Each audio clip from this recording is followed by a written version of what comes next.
الحمد لله رب العالمين، والصلاة والسلام على سيد الأنبياء والمرسلين وعلى آله وأصحابه ومن تبعهم بإحسان إلى يوم الدين. أما بعد، قال الله تبارك وتعالى في القرآن المجيد: واعتصموا بحبل الله جميعا ولا تفرقوا. صدق الله العظيم.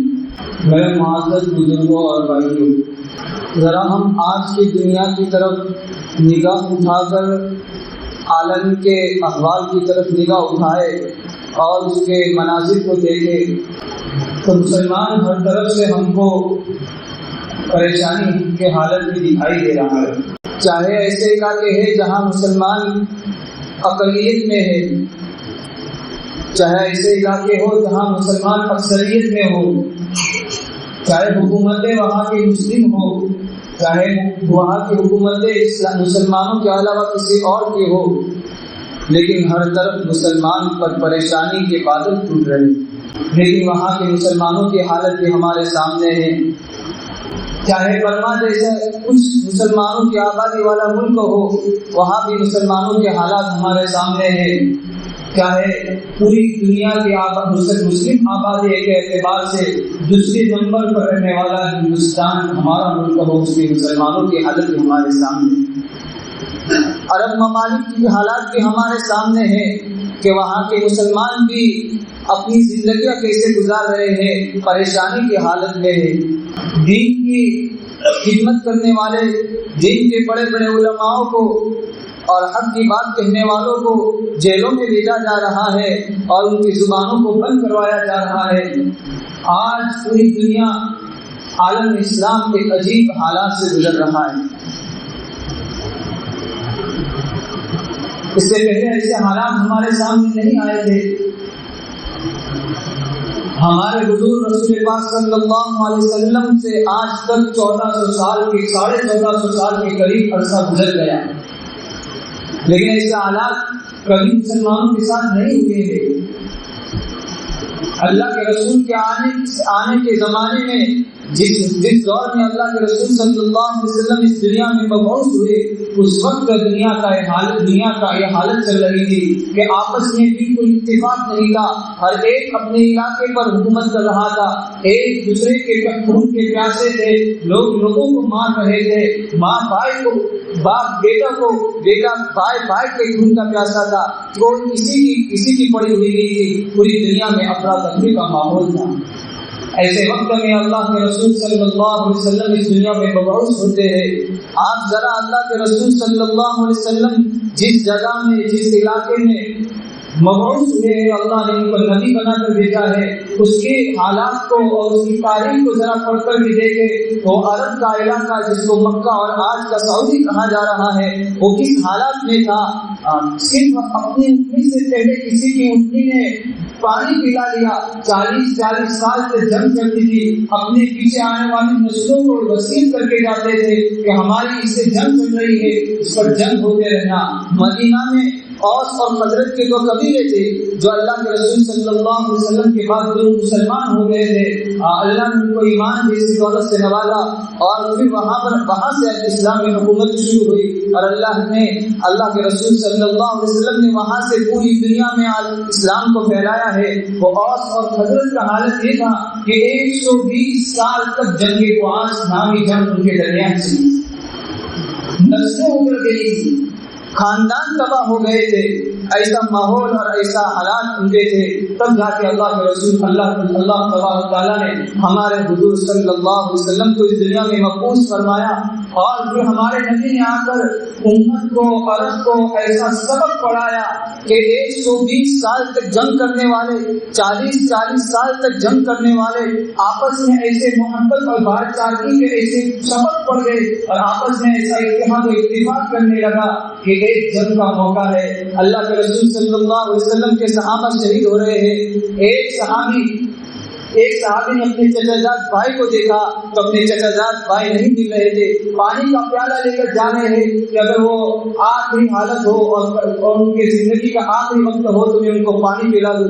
دور سے دیکھا کہ چچا جاد بھائی پڑے ہوئے ہیں، شہادت کے آخری درجے میں ہے، ابھی جان نکلنے کو ہے، پانی لے کر کے پہنچے ہیں تو پانی مانگ رہے ہیں، پانی دینے کی جب قریب ہوئے تو پاس میں وہ شہید ہونے والے چچا جان بھائی نے پاس میں دوسرے صحابی کو کراتے ہوئے دیکھا اور پانی مانگتے ہوئے دیکھا تو انہوں نے اشارہ کر دیا کہ ان کی طرف چلے جاؤ۔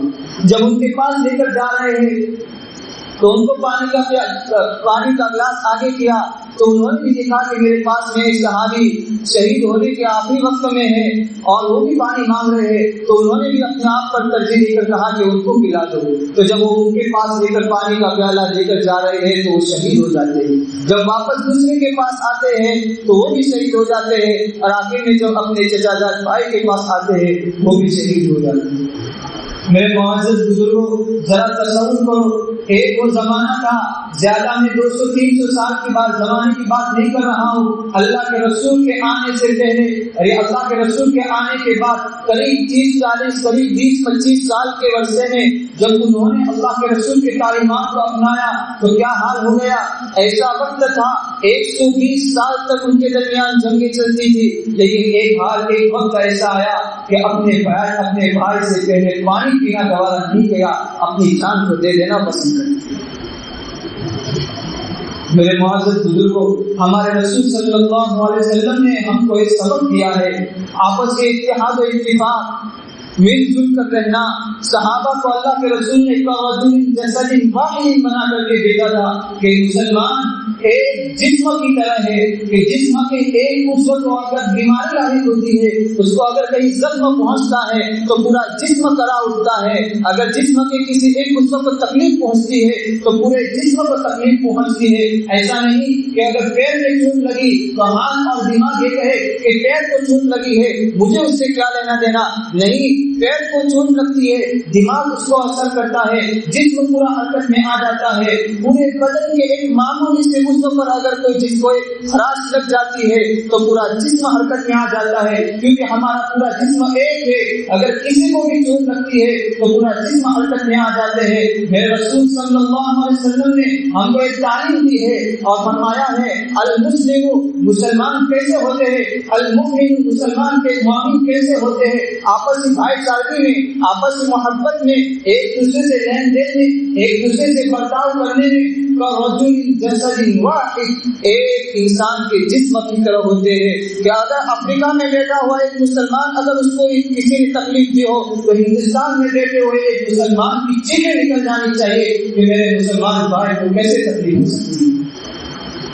یہ صرف زبانی باتیں نہیں ہیں، آپ حجاج بن یوسف کے زمانے کو دیکھ لیں، وہ کتنا ظالم ہم جانتے ہیں کہ ظالم تھا، لیکن جب ہندوستان کے راجہ داہن نے ایک مسلمان عورت کو قید کر لیا اور جیل خانے میں ڈال دیا، ایک مسلمان عورت نے خط لکھا ہے اور کہا ہے کہ حجاج تو تخت پر بیٹھا ہوا ہے اور ایک مسلمان عورت راجہ داہن نے اس کو جیل میں ڈال دیا ہے، تو کس کام کا مسلمان حکمراں ہے؟ کون؟ حجاج بن یوسف، جس کو ہم ظالم جانتے ہیں۔ ہاں اس نے ظلم کیا ہے لوگوں پر، لیکن جب مسلمانوں کی بات آئی اس نے سمجھا کہ ایک مسلمان عورت میری غیرت کو للکار رہی ہے، میری غیرت کی گوارا نہیں کرتی، ایک مسلمان عورت ہو کر مجھے للکارے اور مجھے کہے کہ تم مسلمان ہو، میں مسلمان ہوں، میں تکلیف میں ہوں اور تم تخت پر بیٹھے رہو اور تم کو ذرا بھی اس بات کا احساس نہیں۔ تو حجاج بن یوسف نے اپنے 18 سال کے بھتیجے محمد بن قاسم کو پورا لشکر لے کر سندھ کے مقابلے سندھ میں بھیجا اور راجہ داہن کو ہرا کر کے اس عورت کو چھڑوا کر کے واپس لے گئے۔ یہ ہمارے مسلمان حکمران ہیں۔ اسی کے ہمارے رسول صلی اللہ علیہ وسلم نے ہم کو تعلیم دی تھی کہ رجل جسد واحد، کہ مسلمان ایک جان ایک جسم ہے۔ سو جان ایک جسم ہے، جانیں تو سب کی الگ الگ ہے لیکن جسم ہر ایک کا ایک۔ صحابہ نے اس سبق کو پڑھا تھا، آپس میں بھائی چارگی لائے تھے، تو میں نے آپ کو بتایا کئی سالوں کی جنگیں لڑنے والے اپنے سے پہلے اپنے بھائی اپنی جان کو دینا گوارا کر دیا، لیکن ان سے پہلے پانی پینا گوارا نہیں کیا۔ ایک دو واقعات میں آپ کو بتاتا ہوں، لیکن اگر ڈھونڈنے جائے تو کتابیں بڑی ہوئی ہیں صحابہ کے آپس میں اتحاد و اتفاق کی باتیں ہم فضائل اعمال میں بارہا سنتے ہیں۔ ایک بکری کی ایک سیڑھی ایک صحابی کے گھر میں آتی ہے تو ان کو خیال ہوتا ہے کہ پاس والے صحابی ہے یا بھوکے ہوں گے تو ان کے گھر بھیج دیتے ہیں. وہ بھی بھوکے تھے, ان کو خیال آتا ہے کہ میرے پڑوسی بھوکے ہیں, وہ بھی کھا لو اور بھوکے رہے تو مجھے برداشت نہیں ہوگا. آخرکار کئی گھروں سے گھومتی بکری کی سیڑھی اسی گھر میں واپس آ جاتی ہے جنہوں نے پہلی مرتبہ بھیجی تھی. اپنی اٹھنی سے پہلے کسی کی اٹھنی نے پانی پلایا تو جنگیں چلتی تھی, اور ایک وقت آیا کہ ایک بکری کی سیڑھی کئی گھروں میں گھوم کر سب بھوکے ہیں لیکن کئی گھروں میں گھوم کر واپس آ رہی ہے اسی حالت میں. میرے معزز بزرگوں, جب صحابہ نے اس سبق کو پڑھا تو اللہ نے ان کو دنیا پر حکومت دی.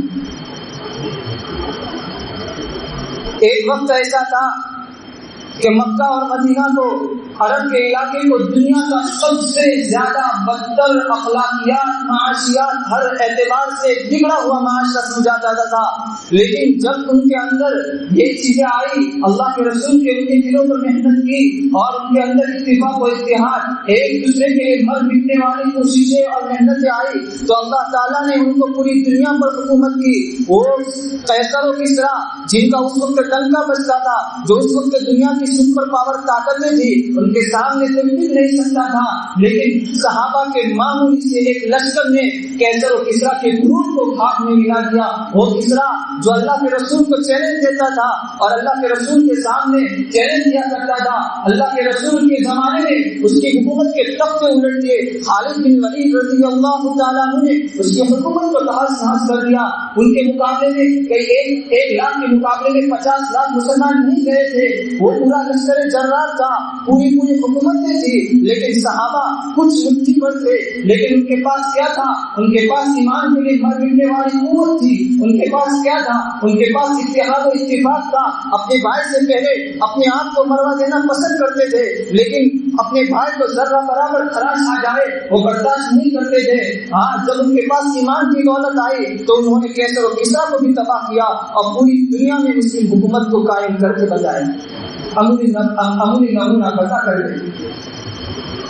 آج سے قریب 100 سال پہلے تک جب مسلمان اپنے ایمان کی قدر, اپنے اتحاد و اتفاق کی قدر کو جانتے تھے تو اللہ نے ان کو خلافت پر اور اسلامی حکومت پر قائم رکھا.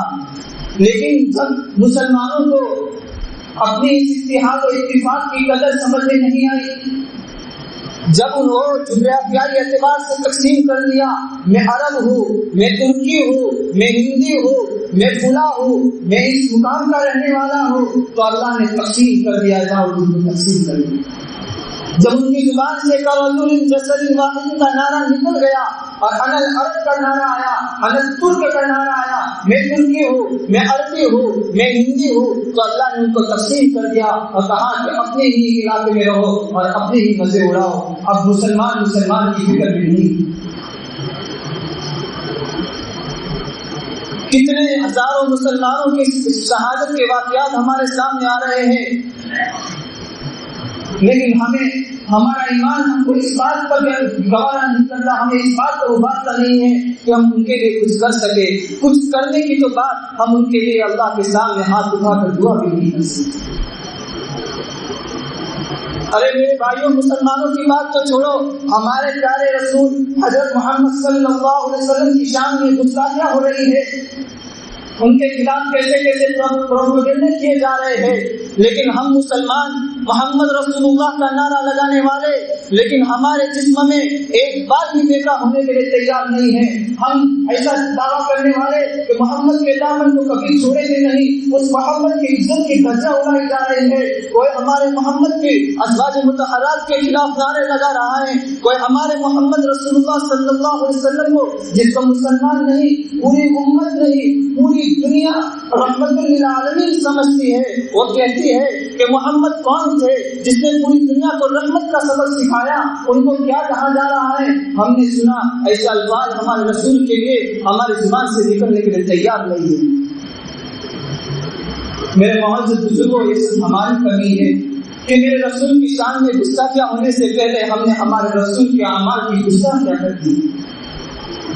ہمارے گھروں سے ہمارے رسول کے اعمال کی گستاخیاں کرتی ہے، ہمارے رسول کے طریقوں کو اپنی زندگی سے نکال دیا ہے۔ ہم نے غیروں کو نہیں بتایا کہ میرا رسول کیا چاہتا ہے، ہم نے اور لوگوں کو نہیں بتایا کہ میرے رسول کے معاملات کے طریقے کیا ہے، میرے رسول کے محبت کے طریقے کیا ہے، ہمارا قرآن ہم کو کیا سکھاتا ہے۔ ہمارے رسول کو اللہ نے رحمت للعالمین بنا کر بھیجا تھا، ہم نے نہیں بتایا۔ آج غیر لوگ یہ کہتے ہیں کہ محمد مسلمانوں کے رسول نہیں ہے، محمد پوری دنیا کے لیے رسول بنا کر بھیجے گئے ہیں، لیکن مسلمانوں نے صرف اپنا نبی بنا کر رکھا ہے، اپنا ہی رسول بنا لیا ہے۔ ہم کو نہیں بتایا، ہم کو یہ نہیں بتایا کہ محمد پوری دنیا کے لیے رسول ہے، کہ ہماری کمی ہے اس لیے ہمارے رسول کی شان میں گستاخیاں ہو رہی ہے، لیکن ہمارے دلوں میں ذرا برابر چین بھی، ذرا برابر ہمیں احساس بھی نہیں ہے۔ ہمارا گھر چلتا رہے، ہمارا کاروبار چلتا رہے، ہمارا دکانیں چلتی رہے، ہمارا سب کچھ چلتا رہے، بس ہمارے لیے اتنا کافی ہے۔ لیکن آج ہم میرے رسول کی شان میں گستاخیاں ہو رہی ہو، لیکن ہمیں برداشت ہو جائے۔ میرے معزز بزرگوں، کہ ہمارے ایمان کے آخری درجے کی علامت ہے۔ اس سے آگے ہم کہاں جا سکتے ہیں؟ جس ماں نے ہم کو جنم دیا ہو، اس ماں کو اگر کوئی مار رہا ہو ہماری آنکھوں کے سامنے، تو ہم کیسے برداشت کر سکتے ہیں؟ جس زمین کا وجود، جس آسمان کا وجود، جس مخلوق کا وجود، ہماری ذات کا وجود جس رسول کے صدقے میں ہو، اس رسول کی شان میں گستاخیاں کی جا رہی ہو، اس رسول کو برا بھلا کہا جا رہا ہو، اور ہم زندہ رہے دنیا میں، کیسے ہو سکتا ہے؟ میرے معزز بزرگوں، آج ہمیں ضرورت ہے غیروں کی طرف نگاہیں اٹھانے کی نہیں، اپنے اعمال کی طرف، کہ ہم نے اتحاد و اتفاق کو چھوڑ دیا ہے۔ ماں بیٹا سے جگڑ رہا ہے، بھائی سے جگڑ رہا ہے، میاں بیوی کئی مہینوں سے ایک دوسرے کے اختلاف میں لگے ہوئے ہیں، بھاؤ کے اندر مختلف پارٹیاں بنی ہوئی ہیں، ایک دوسرے کی ٹانگیں کھینچ رہے ہیں۔ یہ کیا بات ہے؟ اگر ہمیں اسلام کو دنیا میں پھیلانا ہے، ہمیں ایمان کو ہمیں لوگوں کو بتانا ہے، ہمارے رسول کو ہمیں بتانا ہے، تو ہمیں جسد واحد بننا پڑے گا۔ ہمیں ایک جسم 100 جان ایک جسم بننا پڑے گا۔ اگر کسی سے کچھ ہو جاتا ہے تو تھوڑا سا درگزر کر لے، صبر کر لے، لیکن ہم ایمان کے خاطر، اسلام کے خاطر ہم ایک ہو جائے اور ہم ہمارے رسول کے طریقے پر آ جائے۔ اگر آج ہمارے درمیان 1 میٹر زمین کے لیے ایک دوسرے بھائی کے خون کے پیاسے ہے، کاروبار کے اندر کچھ روپیوں کی گڑبڑی ہو گئی، ایک دوسرے کے پارٹنر کے خون کے پیاسے ہو جاتے ہیں۔ گھر کے اندر بیوی نے کچھ الٹا کر دیا تو بیوی سے مہینوں تک نہیں بولتے، طلاق دے دیتے ہیں۔ میرے معزز بزرگوں، یہ ہمارے رسول نے ہم کو نہیں سکھایا، یہ ہمارے گھروں سے ہی باتیں شروع ہوئی، اور یہ اختلاف ہم نے شروع کیا تو اختلاف بڑھتا ہمارے گھروں سے ہماری حکومتوں تک پہنچ گیا، اور ہماری حکومتوں کو تقسیم کر دیا، ہماری تنظیموں کو تقسیم کر دیا، ہمارے اتحاد کو پارا کر دیا۔ اور آج ہم اتنی ساری تعداد ہونے کے باوجود، اتنی ساری اکثریت ہونے کے باوجود ہم اقلیت میں اور پسپائی کی زندگی گزار رہے ہیں۔ کیوں؟ اس لیے کہ ہم اتحاد و اتفاق میں نہیں ہے، ہم ایک جسم کی طرح نہیں ہیں، ہم ہیں 100 جان لیکن ایک جسم نہیں ہے، 100 جان 100 جسم ہے، 100 جان ایک جسم ہو جائیں گے۔ اس وقت ہماری تھوڑی سی جماعت کم من فئۃ قلیلۃ غلبت فئۃ کثیرۃ بإذن اللہ کہا ہے۔ اللہ کے حکم سے تھوڑی سی جماعت بڑے سی فوج کے سامنے بھی کافی ہو جاتی تھی، لیکن اللہ کے حکم سے آج ہم نے اللہ کے حکم کو پس ڈال دیے ہیں۔ آج ہم اپنے بل بوتے پر کرنا چاہتے ہیں، ہم نے ہنر کی بنا پر کرنا چاہتے ہیں۔ اللہ نے مجھے طاقت دی ہے، میں کر سکتا ہوں، اللہ نے مجھے ہنر دی ہے، میرے پاس پیسے ہیں، میرے پاس زمینیں ہیں، میرے پاس کاروبار ہے، یہ سب اللہ کے حکم سے میرے پاس آیا ہے۔ اللہ نہ چاہے تو کروڑوں کا مالک کل رتن ٹاٹا دنیا سے چلا گیا، اپنی زندگی کو نہیں بچا سکا، اپنی زندگی کو بچا نہیں سکا۔ پیسے ہم سب کچھ کر سکتے ہیں، ایشیا کی سب سے بڑی فیکٹری کا مالک تھا، لیکن دنیا سے نہ بچ سکا۔ دنیا سے جانا سب کو ہے، دنیا سے جانا سب کو ہے، ہم سب مل کر رہیں گے، اپنے اختلاف کو ختم کریں گے، ہم اپنے گھر سے شروع کریں، آج ہی سے شروع کریں، یہی سے ہم پکا دعویٰ کر کے جائے، پکا ارادہ کر کے جائے کہ اگر ہمیں میاں بیوی کے درمیان اختلاف ہے تو سب کچھ پیچھے چھوڑ کر، کسی شرط کے بغیر سب کچھ پیچھے چھوڑ کر ہم آج ہی سے محبت کا دعویٰ کر کے بھائی سے اگر الگ ہے سب کچھ پیچھے چھوڑ دے، اگر ہمارے پیسے دینے پڑے تو دے دیں گے، لیکن ہم ایک جسم ہو جائیں گے، ہم ایک ہو جائیں گے اور ایک ہو کر رہیں گے۔ کسی قوم کی، کسی لوگوں کی اور کسی دنیا کی کسی طاقت کی ہمت نہیں ہوگی کہ مسلمانوں کو آ کر آنکھیں دکھا سکے۔ تو ہمیں ضرورت ہے کہ آپس میں مل جل کر رہنے کی اور اپنے درمیان اتحاد پیدا کرنے کی۔ اسی کو اللہ تعالیٰ نے قرآن کریم میں فرمایا ہے وَاعْتَصِمُوا بِحَبْلٍ مِّنَ اللَّهِ، اللہ کی رسی کو مضبوطی سے تھام لو۔ جب ہم مضبوطی سے تھام لیں گے تو اللہ کی رسی کو ٹوٹنا نہیں ہے، اور جب تھام لیا تو چھوٹنا نہیں ہے۔ ہم نے اللہ کی رسی کو چھوڑے ہوئے ہیں۔ اللہ تعالیٰ ہمیں اتحاد و اتفاق کی دولت سے، بھائی چارے کی دولت سے اور آپس میں مل جل کر رہنے کی دولت سے نوازے، اور ہم کو ہمیشہ پوری زندگی ایک آپس میں مل جل کر رہنے کی توفیق عطا فرمائے۔